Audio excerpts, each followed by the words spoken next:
Unlock the power of your mind. This is Provocative Enlightenment with Eldon Taylor. Welcome to another hour dedicated to the notion of enlightenment. An hour for inquiry and rumination, all in an effort to apprehend exactly what enlightenment means and what it is to be enlightened. This is an hour where we explore the mysteries of our being and the universe we reside within. An hour for provocative inquiry, where we set aside our foregone conclusions and open ourselves up to the possibility of a new discovery, aware that this unpacks to mean that we may just be wrong about what we have come to think we know and believe. This is an hour where we seek out an epistemological certainty, all the while cognizant of the dubiety of such a prodigious task. Therefore, this is an hour where we recognize that it is incumbent upon each of us to validate the information given and not to just accept it indiscriminately. For this is an hour where we strive to evaluate knowledge as inseparable from the total experience of reality. I'm Eldon Taylor, and this is Provocative Enlightenment. All right, each week I read a few of your letters as our way of paying respect to the importance you play in helping us to shape our show and improve it in every way. Last week, our show was all about self-sabotage. We took some phone calls, and one of them really heated up a conversation in our chat room. The caller phoned in to address a serious weight loss issue and began by pointing out that she had tried everything and nothing worked. As such, she felt like a failure. Every day she tried to stick to some plan, and by day's end she had failed. So she saw herself as a failure over and over again, at least where her weight was concerned. I suggested that the way she was talking to herself created part of her problem, so I asked her to change her proclamations from "I can't," "I never have," "I always fail," and etc., to adding the phrase, "Up until now I have not succeeded. Up until now I have been unable," and so forth. This just to provide the mental space for success today. I made a couple of other suggestions and informed her that I would send her our weight loss collection to assist in changing the way she talked to herself, and therefore her expectation of self-fulfilling prophecy. Now, all of this seemed fine, but when I suggested that she begin to set goals that she could easily meet, and thus begin to reinforce the idea that she could be successful at her daily goal, a visitor in our chat room unloaded this, and I quote, "I can't believe it. I logged on to listen to some wisdom about self-destructive behavior, and Eldon handed that poor woman a load of crap about goal setting. Double explanations," close quote. Okay, now the folks in the chat room gently attempted to explain the idea, and our visitor announced, quote again, "Clearly Eldon's approach isn't for me. I logged in early to hear Marianne Williamson's show." Double explanations, close quote, and with that our visitor left the chat room. Now, I really don't know how you set out to accomplish something without having a plan. For me, the entire idea of accomplishing something implies that I am setting an ambition in place, a goal. The best way to achieve any significant ambition is in steps. Each step then can and does become a smaller goal in and of itself on the way to our larger objective. If I am failing every day in my smaller goals, then it's very easy for me to become discouraged and just give up. The whole idea of beginning with daily goals that can be easily met, but still that require a change in behavior or an extra something or other, is that we systematically reinforce our expectation of success by having daily successes. This doesn't seem too complicated to me. Indeed, it appears rather obvious. There are basics, fundamentals, if you will, and no rocket science is needed, at least in my opinion. And one more thing. If you know anything about me, then you know that I believe in self-responsibility. I see most of my work, technologies that I have developed, and so forth, as simply tools, like fishing line. When it comes down to change, only you can do it. There are many tools, but if you're waiting for magic or someone else to do it for you, then in my book, I'm sorry, you're just one lost puppy. I further find the idea of enabling anything short of self-responsibility to be a fundamental error that eventually ends in failure. Now, the kind of self-responsible that I am addressing, I have defined over and over in nearly all my books, my radio shows, my personal lectures, etc. But very quickly, you may not be in charge of everything that comes to you in your life, but you are responsible for how you respond to it. All right, moving along. Carla wrote, While I can't listen to your live show due to the job constraints anymore, I am thankfully able to catch you on Sunday morning. Your show this week on ending destructive patterns was most revealing. So much that I hurried over to your store and purchased the InnerTalk CD. So start smiling. Now, that's a cute letter. Thank you very much, Carla. And it did bring both a chuckle and a smile to me. Christina wrote, I absolutely love your work. I ordered the Self-Esteem and Self-Sabotage CDs and have been listening to them every night before going to sleep. I have found that I am much more peaceful, focused, and centered. Thank you so very much. Well, thank you, Christina. Michelle wrote, quote, in all caps, the whole world should absolutely know about Mr. Taylor's InnerTalk programs, explanation, end quote. Well, thank you, Michelle, and I agree. Darlene wrote, listened to your show on Hay House Radio and really liked what you had to say. Thanks. Maureen wrote, heard about you and your work on Hay House Radio. I have been in a quasi-paralyzed funk, low-grade depression. Everything has become an I don't wanna. Self-loathing has been a tenacious life partner. I am excited to try your free downloads to see if I can bring about some change in these areas. Thank you, thank you, thank you. Well, Maureen, thank you for your letter. Those programs will help you, and I'll use this as my segue to once again remind everyone of the free InnerTalk programs available on my website. They're not samples. These are the real deal, the patented and scientifically proven InnerTalk technology that will change the way you talk to yourself and thereby your expectation, which in turn directly impacts the reality you perceive and thus experience. So go to eldontaylor.com and choose free programs from the left-hand navigation pane and begin a better life for yourself today. All right, Dorothy wrote, I love your show. Now, that's one great pithy remark, Dorothy. Thank you very much. And Fifi wrote, Mind Programming is one of the best books I have ever read. I say that because most people who talk about how we are manipulated become preoccupied with their own belief systems, as opposed to allowing engaging intellectual conversation to pave the way for the answers, a paradox as we know. What I most admire about Eldon is that he enables us to think for ourselves, that is intellectual inquiry, not force-feeding a view or idea.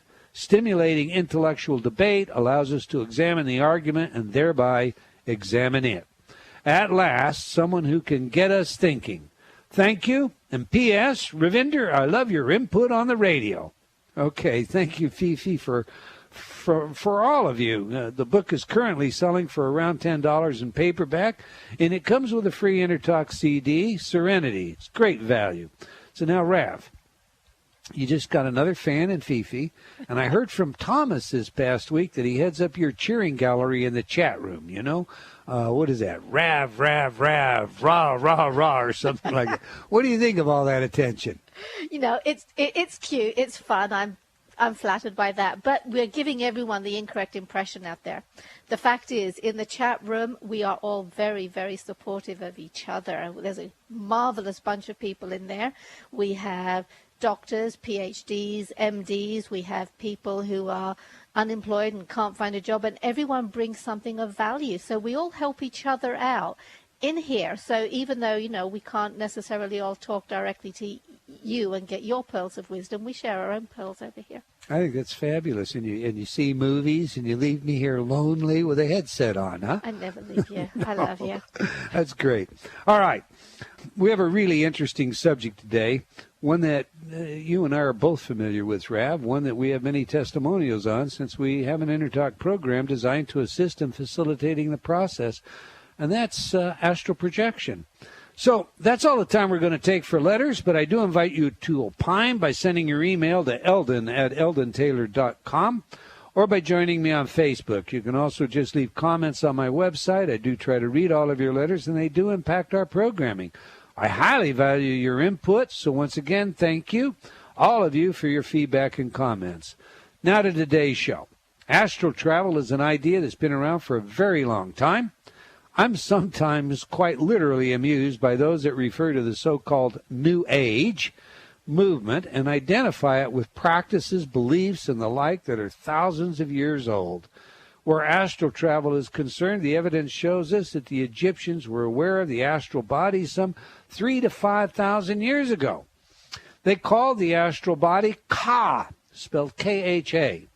There is some evidence that their initiation ceremonies included a requirement where you had to leave your body and appear in pure Ka. In ancient Greece, Plutarch tells the story of Aristu, who leaves his body during a coma, where he speaks with a spiritual guide, and this experience transformed his life so much that from thief, he became a highly respected member of his community. The Bible and the Quran are overflowing with vivid references to out-of-body travel. For example, in Ezekiel 3:12, it states, quote, "Then the Spirit lifted me up, and I heard behind me the noise of the Lord rumbling as the glory of the Lord rose from its place," close quote. Ezekiel goes on to describe dozens of out-of-body experiences throughout his writings. Indeed, the Bible is full of references that clearly indicate both the knowledge of the astral body and its ability to leave the physical plane while participating in various spiritual matters. Astral projection is also known as OBEs, for out-of-body experiences.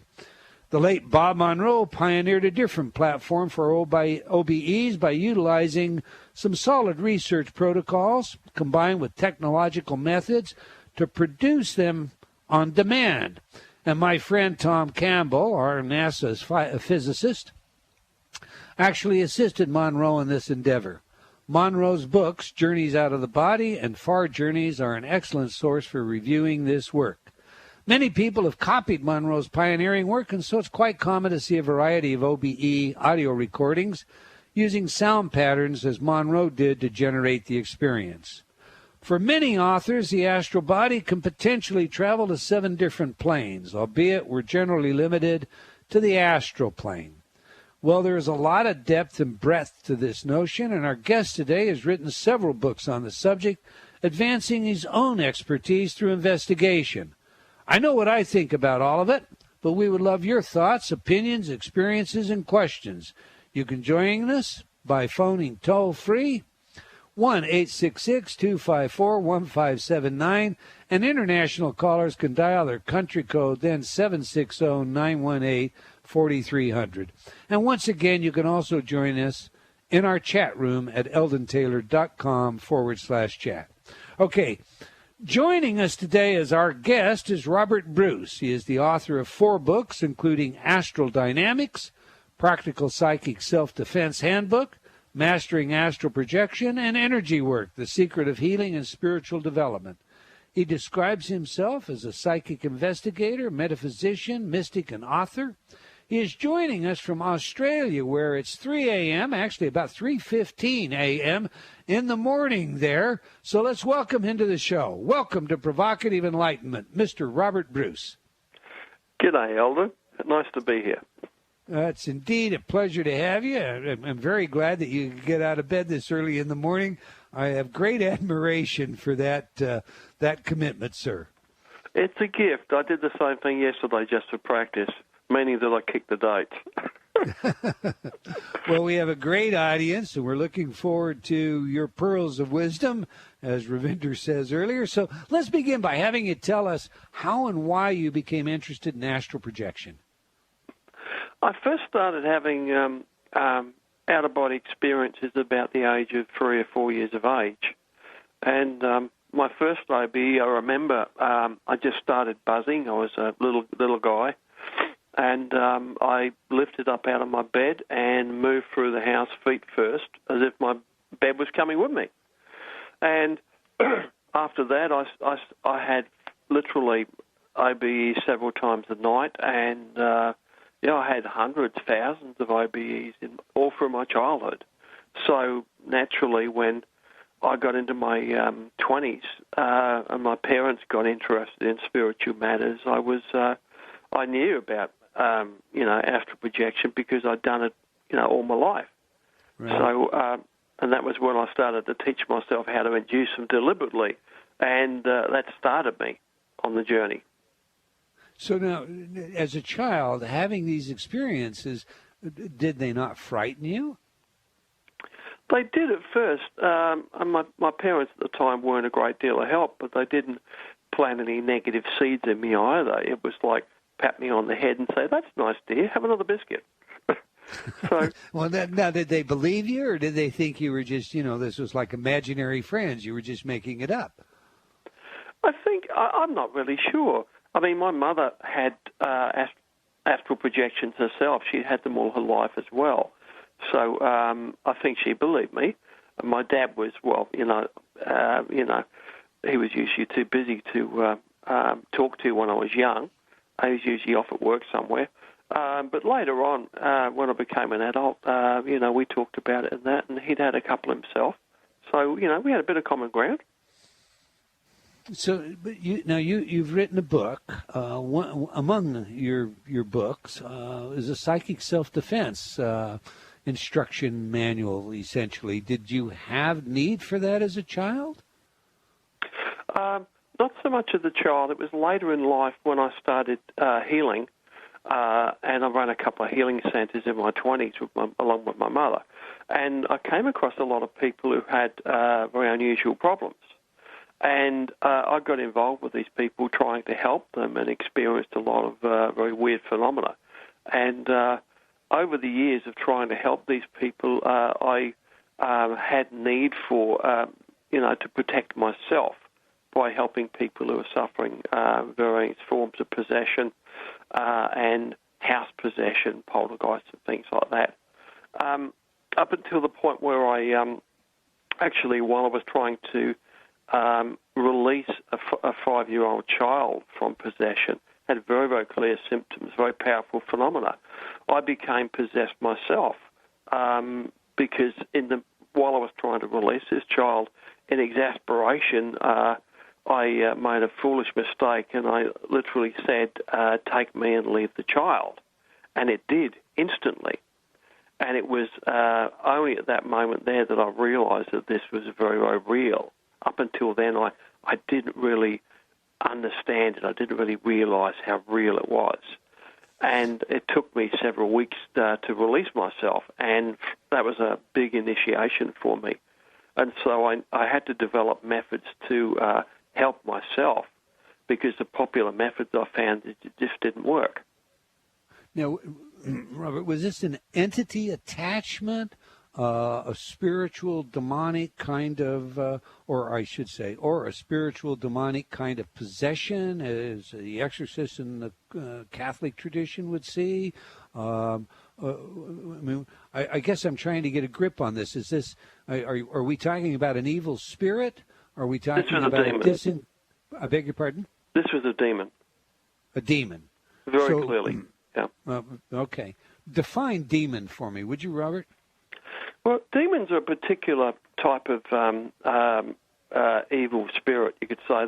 They're the polar opposites to angels that also exist. And demons, they look like demons. I mean, they have little horns, as you would imagine them. And the one that I had a problem with, he looked very much like the Gollum out of Lord of the Rings, only with little horns in the forehead. It's my way of thinking. If it looks like a duck and walks like a duck, then it most likely is a duck. Right. Okay, well, let me just ask you this, because astral projection is so often attached to what we call New Age. I'm going to try and frame a context here. There is also within this frame the notion that there is no such evil in the world except as, man creates the evil. And you're telling us that these are real entities, real beings, the opposite of angels, the polar opposite, and that they exist independent of man. Do I have that right? Correct. I mean, if angels exist, then demons exist, because everything has an opposite. There is a balance in the world. And if you can get past the fear, which is no mean feat, we have an instinctive fear of these things, you can start to see that they actually form a valuable part of life. They are not quite what they seem to be. They provide resistance. They provide a lot of testing, and they test us and trial us and provide a balance. And if they did not exist, if evil did not exist, then if there was only good in the world, then humanity would die out. It would stop progressing, because it is between these two great forces, between angels and demons, that the influences of those, that humanity evolves. It's very much like I was told when I was 12 in Sunday school. It's like you've got a little demon on your left-hand shoulder and a little angel on your right-hand shoulder. I'm sure you've seen the cartoon at some stage where they do that. Sure. And it said that the one you listen to the most becomes larger and more and louder and more powerful, and the one you don't listen to becomes smaller and weaker. And it's very much like that. These things have a specific purpose. Now, people generally, for their own peace of mind, tend to minimize these things and put them down to being they're like thought forms created by humankind. But these things are ancient beyond belief, just like angels are. And if one exists, then the other exists. Okay, so the idea, then I'm looking to condense this. We like these sound bites that come as a result of our show. The idea that the separation, man from God, is the only illusion, and in that illusion all evil arises, you would say is just false to fact. Well, everything is of God. If God is the universe and created the universe, and God created everything within the universe. And that includes good and evil, angels and demons. Everything is a part of God and a part of God's plan, you could say. And you don't find that disquieting, God creating demons?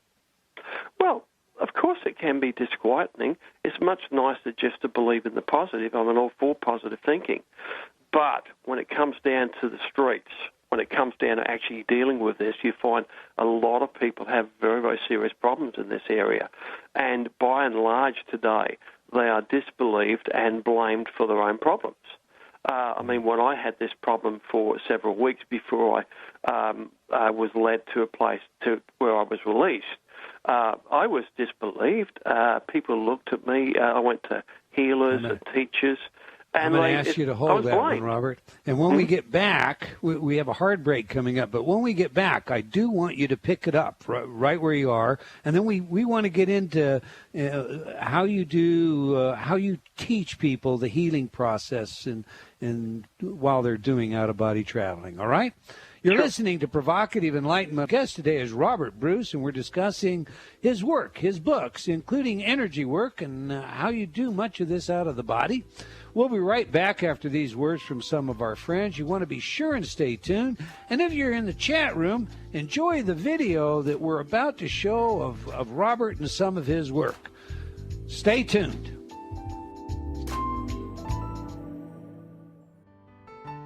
Confusion, deception, manipulation, feeling a bit controlled, lost.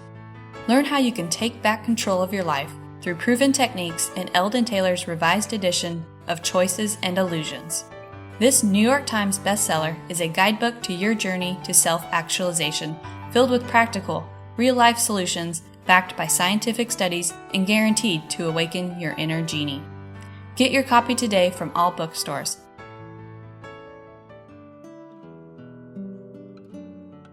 Have you talked to yourself lately? What does that inner voice say? Are you constantly hearing negative feedback? Ready for a change? Inner Talk, Eldon Taylor's patented subliminal technology, can do just that. Change your inner self-talk. Turn off the negative by replacing it with positive affirmations. Inner Talk has been researched at universities such as Stanford and by governments around the world and has been proven effective at priming your self-talk. Armed with a new positive outlook, you'll find everything becomes easier, from losing weight to stop smoking, giving presentations to riding horses. Learn new things to being a powerful salesperson. Choose your title for change today. Visit www.innertalk.com. That's INNERTALK.com. Innertalk.com.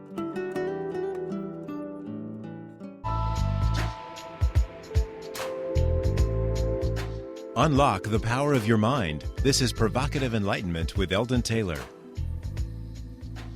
Welcome back. If you just joined us, we're discussing astral travel and energy work with our special guest from Down Under, Mr. Robert Bruce. And I'm going to tell you, the books are really great books. The Energy Work by Robert Bruce and Astral Dynamics, too, that I have read, I recommend. I mean, they are great books. You can check them out. We have links at my website. They're at Amazon and Barnes & Noble. Great books. Before I guess we get back for today's show, I want to invite you all to check out, while you're looking at or checking out online sites, check out Provocative Enlightenment, our new website. You can just go to provocativeenlightenment.com. Also, how about liking our Facebook fan page for Provocative Enlightenment Radio? As a fan of the show, you'll receive special announcements and incentives from time to time as our way of thanking you for your support. I would also like to invite you to join me on Facebook while you're there, and of course you can follow me on Twitter. Now let's get back to the show. Before the break, we were discussing demons, Robert, and good and evil, and I interrupted you. You were telling how when this happened to you, this event with a demon, how many people disbelieved you. So please continue with your story. Well, I had to actually deal with the problem because I actually had the real deal here with my demonic possession. And I had to learn how to put aside all religious belief and to focus on my own personal experience. And through personal experience, I opened myself, you could say, to my higher self, and I was guided to learn certain things by experiencing them, to learn how to deal with this. And some of the things that I learned, you will find in my book, they're my primary countermeasures. And this is a completely new way of looking at all negative entities, which includes any troublesome entity that bothers human beings. And number one is that for all intents and purposes, these beings are earthbound. They are literally bound to the surface of the earth like a two-dimensional shadow that we can't see. They can project a 3D image, but they are bound to the surface of the earth, and they cannot cross running water. And that's a big deal. But running water itself is a magical thing scientifically. Running water generates a fairly strong current of electricity, and it's also incredibly grounding.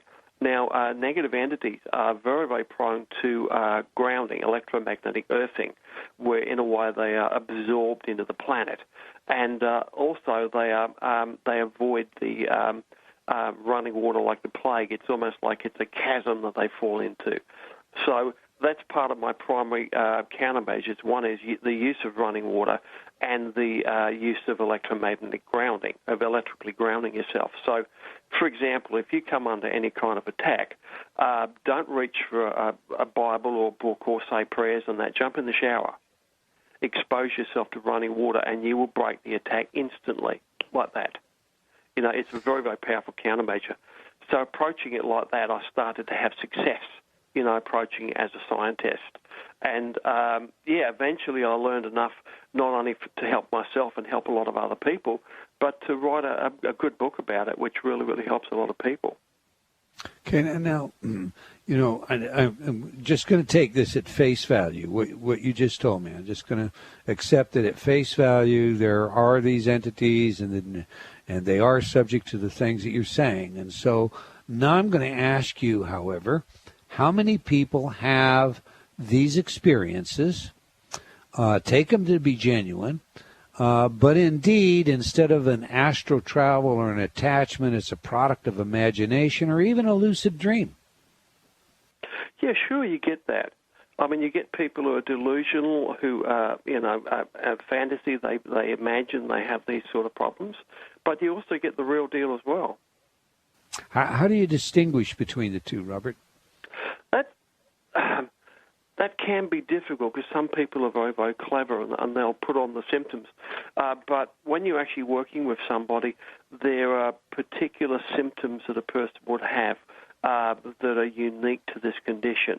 And there are some things that I've only put in my book. And there's a certain pattern to these things when I'm dealing with a person.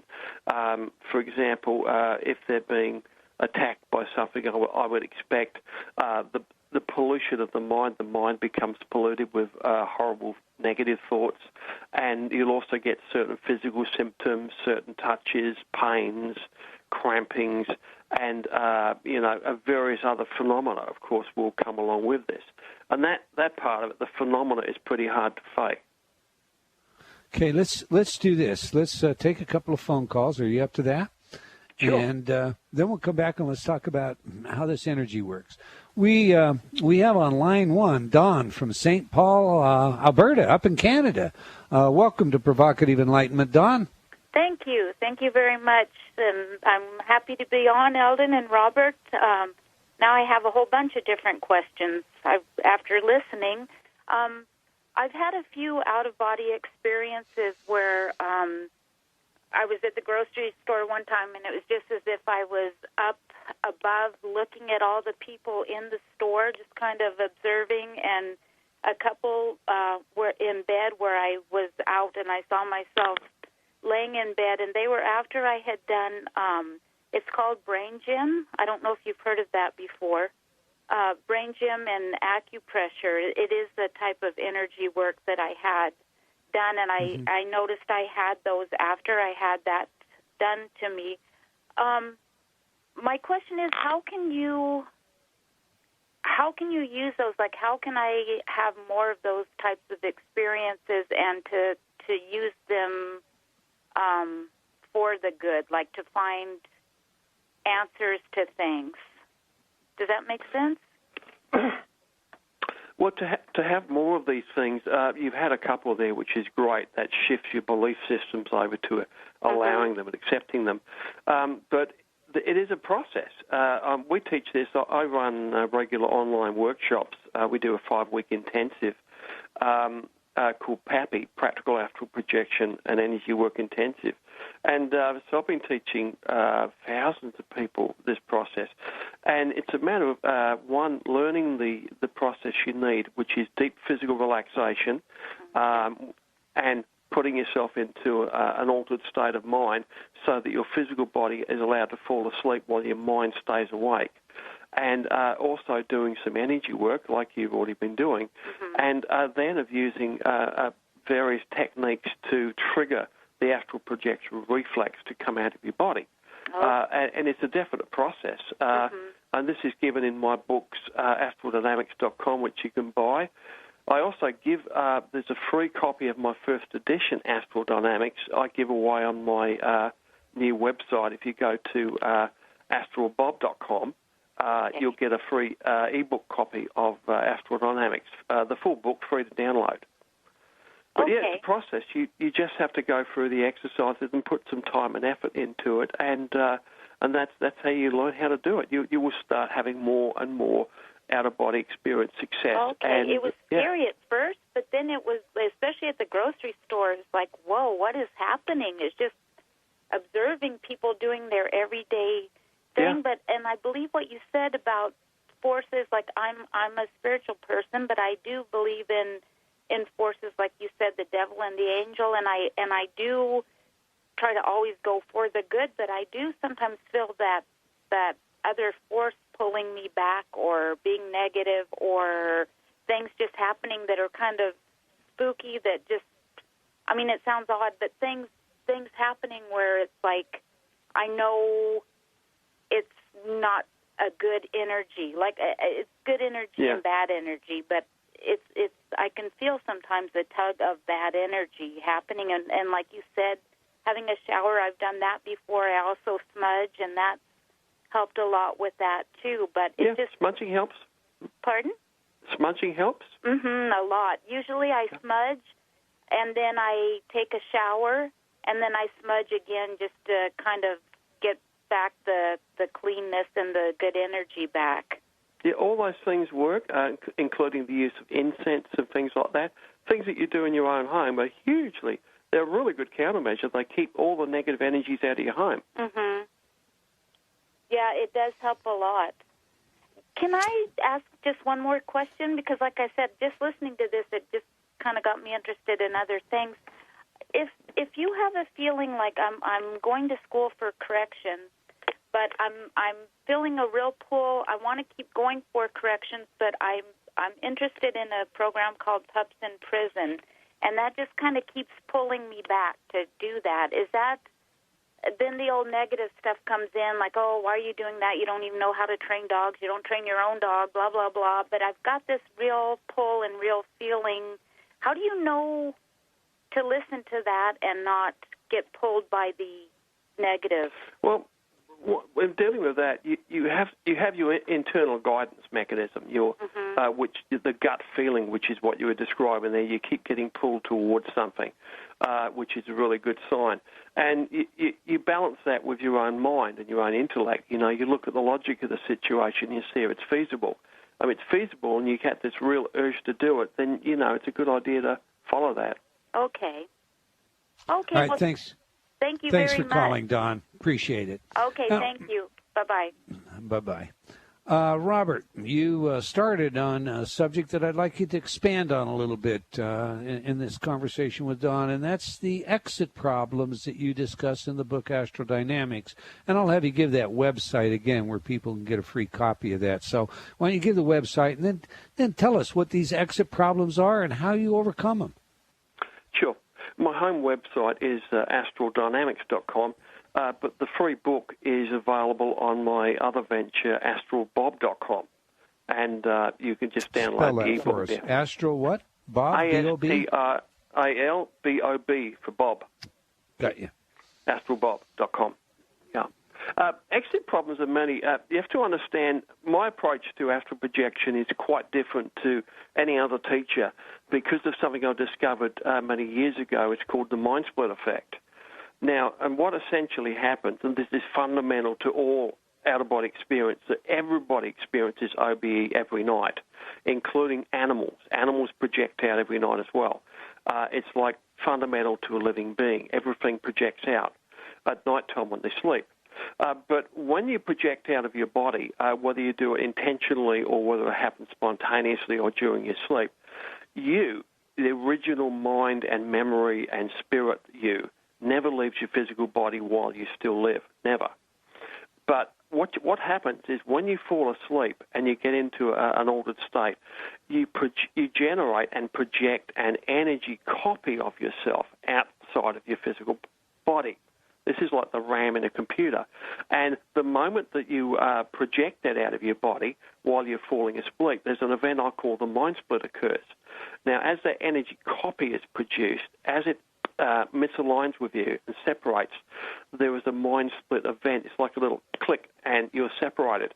Now, once you separate, and this is particularly important if you're still awake in your conscious, in your physical body mind, trying to induce an astral projection.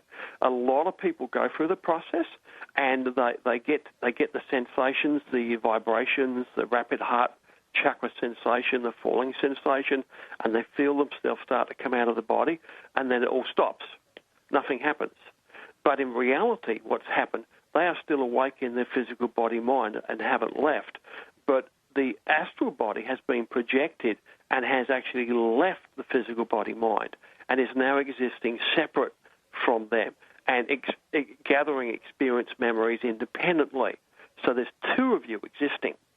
Now, you and your physical body mind still awake, looking at a failed astral projection attempt, and you that succeeded in the astral projection are out and about, moving through your house or through the shopping mall, wherever you are at, and, you're gathering memories independently.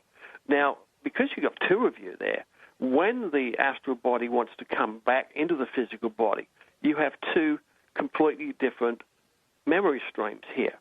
which you want to download the astral projection memories into the physical body mind so that they overwrite the, you could say, the conscious memories of you laying there in your physical body thinking, oh, I failed again, which may not be much of a memory, but you habitually tend to store the memories you have in your physical body much more easily than you do. Astral projection memories are like dream memories, which are very, very fickle. So, of course, you've got a built-in problem here trying to download that memory into conscious recallable memory. So that's one of the biggest causes of the problems of astral projection failure. I mean, it's relatively easy to have an astral projection, 5 minutes instruction, and most people would lay down or sit down in a chair and relax and be able to induce an astral projection.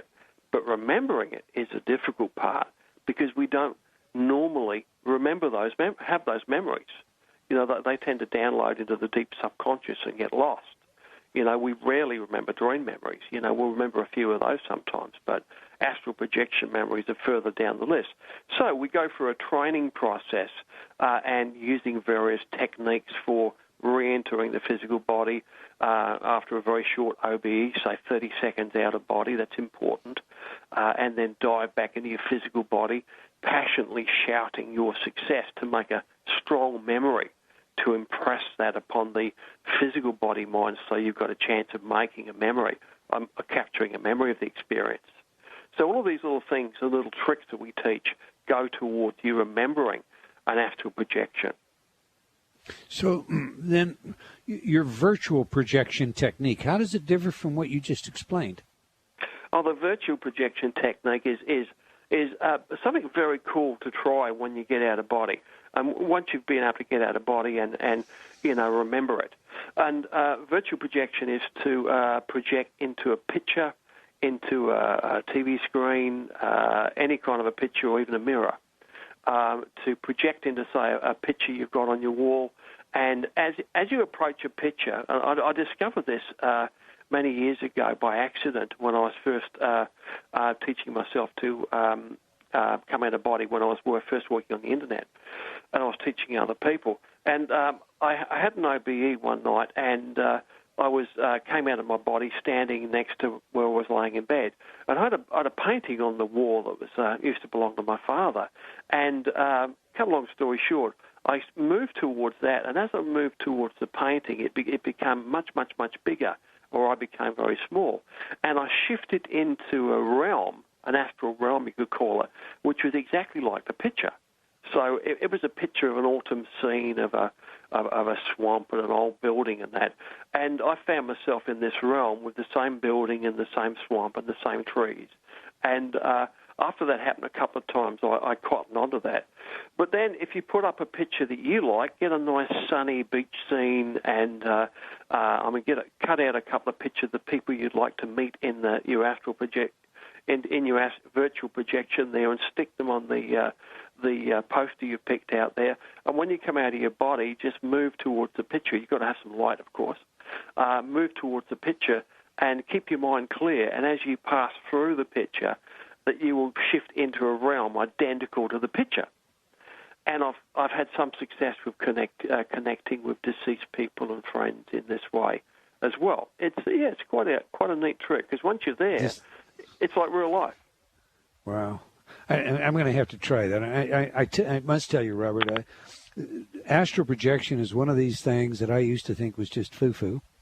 And then I had a spontaneous astral experience, and you can call it a conversion if you want. But when you experience these things, it's really difficult for you to turn back around. Doesn't matter how cynical you might be, or how much of a skeptic you might consider yourself to be, how much academic rises up in you. You can't turn around and deny them. Okay, let's take this next step.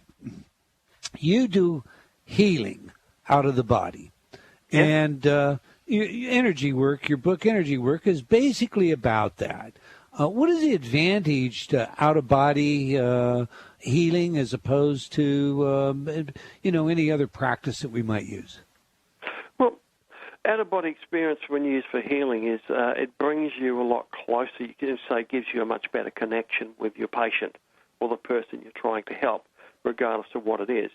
And if you visit them in the astral, now keep in mind, you may visit them in real time, which is like when you project out a body and you're in the real world, like that lady in the shopping mall. It's like being a ghost in the real world. You visit a person like that, and it gives you an opportunity to observe the, you could say, the spiritual body of the person. But more likely, you will tend to shift into an astral realm while you're visiting the patient, so you will see an astral version of them. And again, you can pick up a lot of information about the person and often communicate with their deeper self, like communicating with their spiritual self. And you can give them encouragement, give them advice, and, of course, give them healing. And anything done in the astral is much more powerful than what is done in the physical, if you can do this in the astral.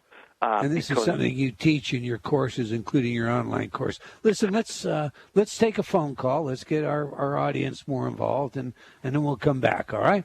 We have Luan from Las Vegas, Nevada on the line. Welcome to Progressive. Welcome to Provocative Enlightenment, Luan. Hi, thank you. You have a question for Robert? I do. I experience trying to come back in where I'm conscious and I'm aware, but I can't move my body.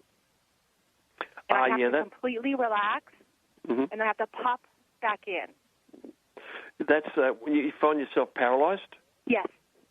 Yeah, paralysis is very commonly related to astral projection.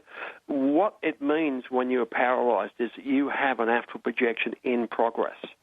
Because when your astral body leaves your physical body mind, most of the energy of your body, of energy of consciousness, shifts into your astral double.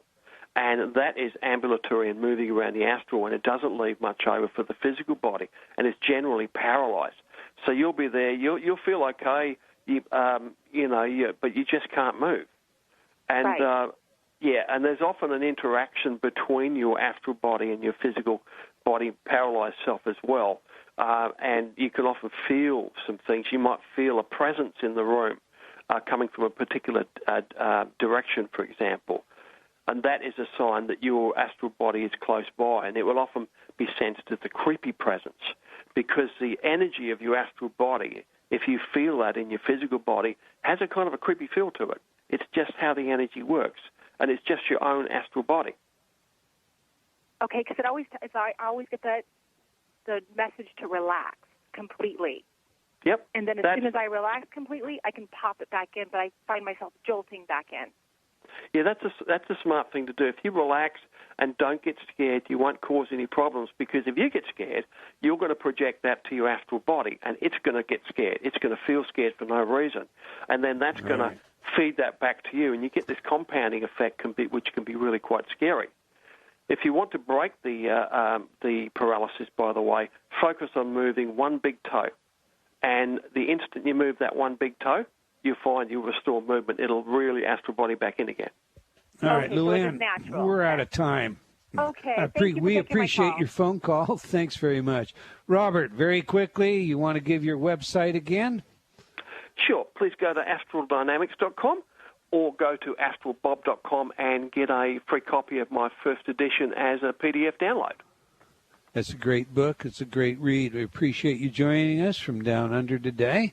This is a subject we're going to have to take up again. We've got lots of comments coming in from the chat room, lots of remarks, lots of things that could be covered here. If you had to sum up your recommendation for everybody out there, Robert, in 10 seconds or so, what would you suggest with regard to how they begin astral projection?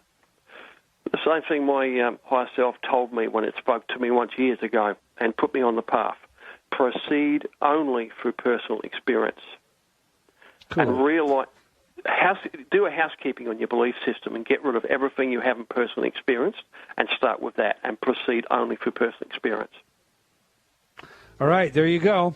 All right, we've come to the end of another hour of Provocative Enlightenment. I want to thank you all for joining us, and I hope you enjoyed our show. We do try and bring you some provocative subjects and some provocative conversation. Spend some time thinking about it. Reassess those values. That is indeed what my new book is about. Until next time, remember, believing in your